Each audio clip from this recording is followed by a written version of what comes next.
What is good, Smooth Nation?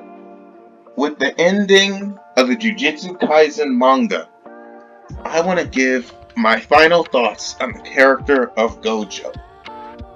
I've made many rants on Gojo, hating on Gojo, how his idiotic fan base thinks that he can beat Goku, and all these crazy rants regarding Gojo. But I just want to give my final closing thoughts as the manga ends.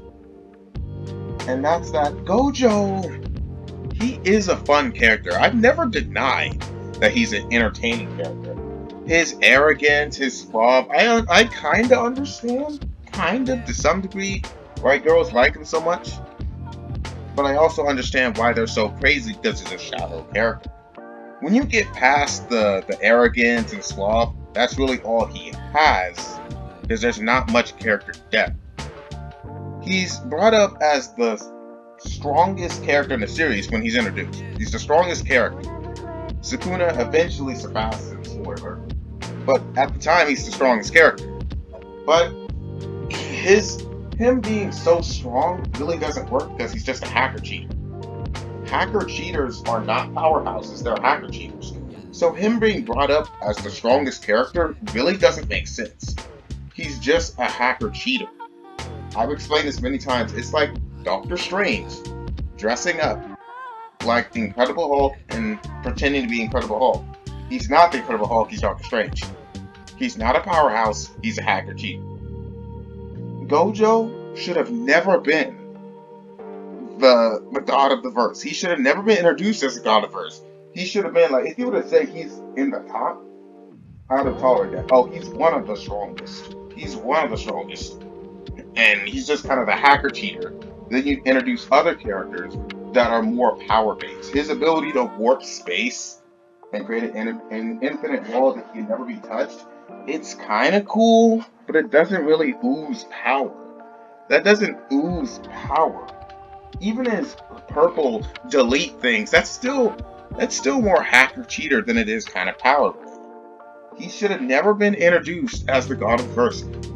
Like, I remember in the final chapter, Megami reads the last letter of Gojo before he died, and it said, and Gojo jokingly responds, "Hey, sorry bro, killed your dad, he was a bad guy." And that was it.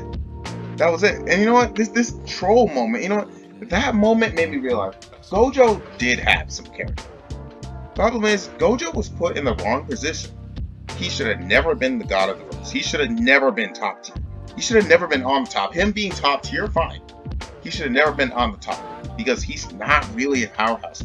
When we saw Sukuna, remember when Sukuna fought Jogo and they were tearing through buildings? He was shooting lava and shooting fire everywhere. You see buildings be destroyed. Gojo can't do that. Gojo could never dream of doing that. I remember in the fight between Gojo and Sukuna in the manga, they destroy a few buildings. Like, they get smashed in a few buildings, nowhere near as when Sukuna fought Jogo and when Sukuna fought Madaraga.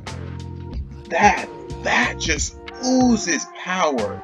They felt like Dragon Ball fighters when they were fighting. That is real power.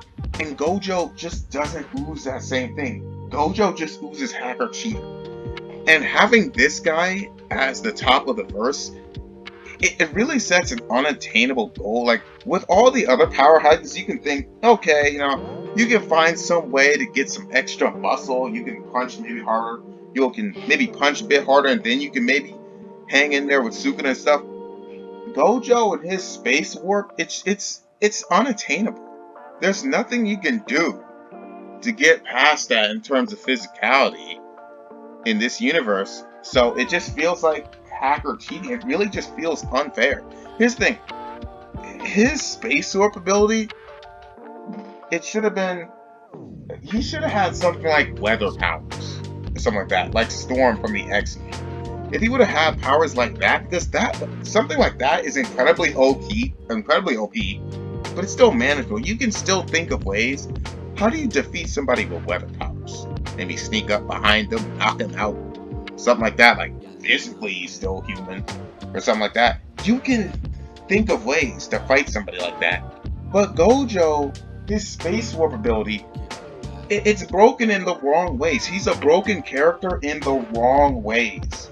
He's not the fun type broken. He's the how the hell does that even work type broken.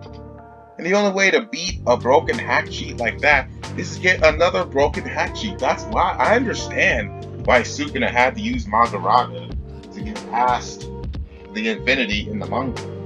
Y'all look, everybody was calling Sukuna a fraud for that, but really, what else was Sukuna supposed to do? Nobody has inaccessible speed in this universe. These aren't Dragon Ball characters. If this was Goku or something like that, he just tailed through that infinity like nothing. But that's not possible in this universe. So Sukuna didn't really have any other choice than to use Magaraga. The only other option was to just tire out Gojo. Just keep the fight going for days on end until Gojo gets tired. That would have been boring.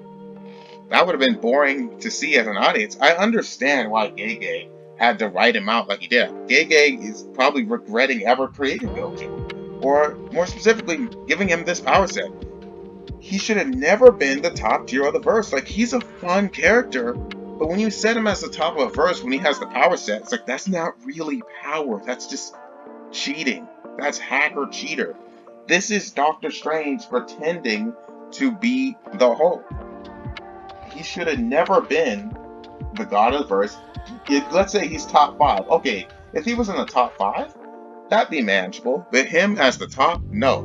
And I'm glad he got surpassed with real powerhouses. Sukuna came across as a real powerhouse when he fought Jogo, when he fought Magaraga. Because when it came down to, when he was fighting Jogo, what it came down to is that Sukuna is just way too fast, and his cut cheek is a hack that he can't get past. He's too fast, and he was just... When he fought Jogo, when Sukuna fought Jogo, when it came down to that, Sukuna was too fast, and his hack and his cut thing was too much.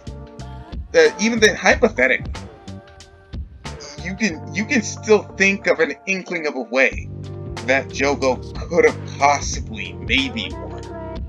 He wouldn't, but you could have thought of it. With Gojo's infinity hack, it doesn't. Like, how are you supposed to get past that? I understand why you had to do him like that. I understand why Gege had to do Gojo like this. It was the only way. He should have never had that infinity power. He should have had something else. Give him weather powers, get him water powers, because that's something you can actually fight. He doesn't come across as a powerhouse. He comes across as a cheater. Like, looking back, he was funny. He had a lot of smart lines, but he's actually an unrealistic fiction. Like, the reason why Gojo never turned evil was because of Toji. When Toji snuck him, when Toji gave him that PTSD, so now he spams it, that was the major humbling moment for him. To realize that he can be taken off guard, that he can't let his guard down because people will sneak like that. And that was the thing that humbled Gojo, and the thing that kept him from going insane. Also, another thing is that his friend, due to his failure to defeat Toji, went evil. And that also humbled him. It's like, yo, because of your failure to defeat the bad guy, your friend turned evil and all that. And all that kind of humbled Gojo. So that gave him a bit of depth. But after that, there was nothing else. Once that arc ended, that was all the development that Gojo ever got. Gojo is just a Sukuna that didn't turn evil. And if I had the option between Gojo's powers and Sukuna powers, I would choose Sukuna powers, because Sukuna's ability to cut things, it's manageable. You can see how you can fight that. Like, you'd be overpowered, sure, but you can still feasibly kind of fight that. You could still, because here's the thing, having too much power is boring. And he has too much power in the wrong way. He doesn't have too much power like Goku, he's just strong as hell.